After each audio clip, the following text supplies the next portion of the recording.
歡迎收看《北京不靜音》，我是北京。面對真相和良知，我選擇不靜音。希望你們也和我一樣。今天呢，我們聊點輕鬆的話題，好像也不太輕鬆。就是最近啊，有些特別有意思的事兒，在抖音上啊，虽然我沒有抖音，但是我在推特上看很多人在发，就是中国有很多玩抖音的人，到了深夜啊，这個監管力度啊，人工審查沒有那麼嚴的時候，他們會進行一種衝塔行為，就是在抖音上發各種和習近平有關的諧音梗，去諷刺他啊。形象上呢，比如說用一些穿着龍袍的豬啊，穿着中山裝的包子啊，或者呢就是在一些影射他的成語，或者比如慶豐包子鋪啊這樣的圖片下面啊留一些陰陽他的留言諷刺他是靠他爹呀什麼想活150歲啊，有一個會唱歌的老婆啊等等，就用這種方式讓大家產生聯想啊，知道啊這個留言是在嘲笑習近平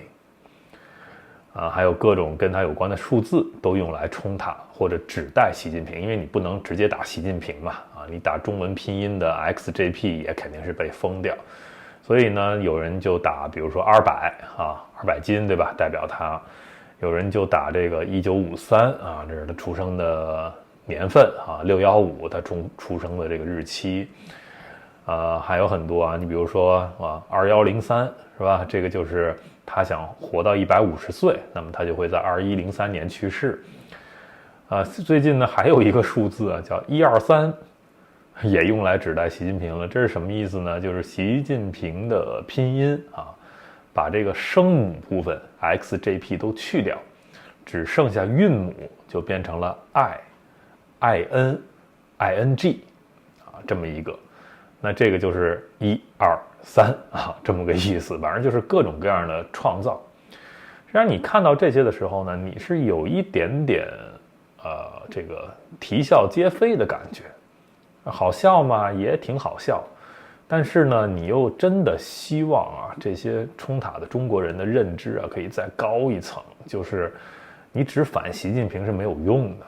很多人他是真的認為目前中國的一切都是習近平造成的也就是說，如果10幾年前不是習近平上來，那中國就不會變成現在這個樣子。那麼甚至認為呢，有一天如果習近平死了或者被推翻了，那麼中國就會變好起來，這是大部分的中國人包括這些翻牆出來聽油管的這些中國人，很多都是這麼認知這個問題的。但其實這麼想是錯的。我也沒有什麼更好的辦法可以讓大家能意識得更深一層，就是只是幹掉習近平一個人是不足以改變中國的命運的。當然這都是後話了，有的人覺得那無所謂吧，至少先把習近平給搞掉推翻掉至少是個機會是吧？會變成什麼樣，我們在那個基礎上再做新的努力吧，那也行但是我想跟大家講一講今天的主題就是說目前這麼多人在抖音上去衝塔，這個行為會有什麼樣的後果？當然就個人而言就比如說被封號對吧？或者甚至如果你表現得太過分或者太出格，就會被約談是吧？喝茶，這都有可能。但是我說的是一個大面積上的在中國整個社會的一個後果。因為我們都知道很多人討厭習近平，那麼中宣也好網信也好，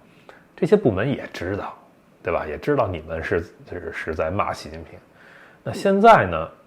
上面沒有發話的時候呢，他們只是一個管控我看見了就刪是吧？我是看見就刪。但是久而久之，這會非常的動搖這個習近平的一個威信。那麼總歸最終來自習近平也好，來自蔡奇也好，會有一個行動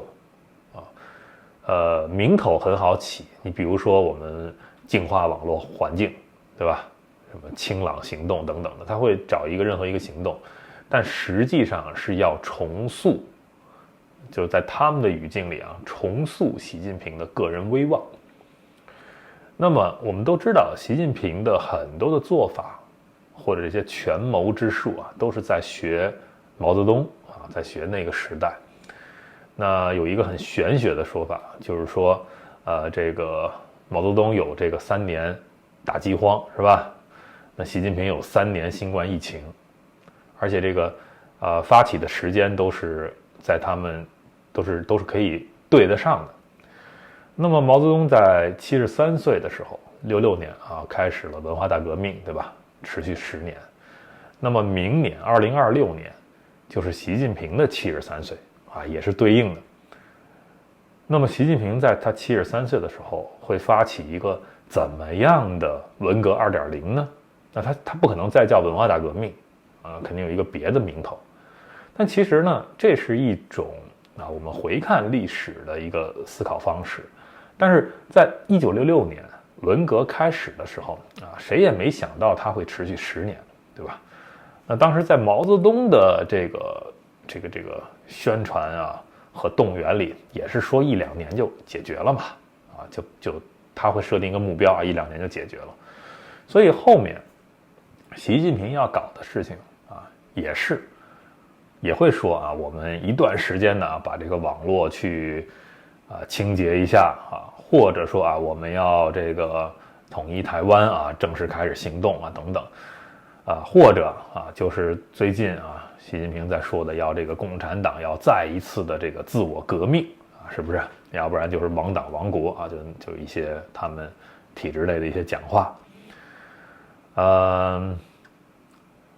就像我背後今天給大家看的，當時代表文革開始的這張毛澤東寫的我的一張大字報啊，炮打司令部開始啊，作為某種象徵文革開始。但如果你穿越回去，在那個點上啊，比如說人民日報發了這麼一篇文章啊，那你不會意識到說，哦，文革時代開始了，要持續10年，各種苦難，對吧？你不會感覺到的。同理，我們現在在2025年，然後2026年，如果習近平搞出一些為了維持自己統治、維持自己威望，那借的名義是說我要治理一下網絡環境啊，或者我要这個促成這個統一大業啊，全國人民都要支持我們要去統一大業啊，或者說我們共產黨啊，我們要繼續的進步，我們要革命，自我革命啊，不管他以什麼名義開啟一個新的活動，發了一些這些文章，我們在那個點上，2026年啊某月某日，我們在那個點上不會意識到說，哦，一個未來10年的苦難的時代開啟了，不會意識到的。你只能回看歷史的時候，你才能總結出啊，這個大字報啊，這篇文章就象徵着文革的某種開始，對吧？所以我也不知道啊，因為還有1個月就2026年了，對吧？我也不知道明年會發生什麼啊，習近平會在哪一個領域先打起這一炮，對吧？但是那個背後的實質的邏輯是很簡單的，就跟當年毛澤東為了鞏固自己的統治是一樣的。習近平也要做這樣的事情，而且他還沒有毛澤東這麼有威望，還沒有毛澤東這麼就是在當時啊那麼真正的受中國人愛戴，是吧？那這個時代不一樣了，現在這些年輕人其實也都知道啊，習近平是怎麼回事，只是敢怒不敢言。但是最近也都踊躍的開始在這個抖音上冲塔。我今天本來想給大家放一放他們這些有意思的截圖，後來我想想算了，對他们的個人安危也是有影響的，是吧？所以我們就不放了，大家就領會一下，或者在推特上自己搜搜看看就可以了。所以今天就是想跟大家分析這個事情啊，就是現在大家都在衝塔啊，這樣的一個對習近平的侮辱的這種像潮水一般的這個形式啊，不會永遠這樣持續下去的。黨中央、蔡奇、中宣部、網信啊，一直最後到習近平，不會放任不管的啊。對，沒準現在他們的這個計劃和策略也正在研究了啊，很快可能就出台了，一定會加強這種管控，加強这種宣傳啊，要把這個習近平的這個個人威望啊推到一個極致。那現在還有什麼可以樹立他的個人威望呢？去宣傳我們又要亡黨亡國了，讓大家必須緊密的團結在他這個核心周圍，還是說我們又可以塑造一個新的經濟高峰，讓大家有好日子過，所以又感恩，這都很難實現，是吧？所以我覺得可能最切合實際的那麼就是當年有文化大革命可能現在就來一個什麼台灣大統一之類的開啟這麼一個10年的時代，不一定會馬上打仗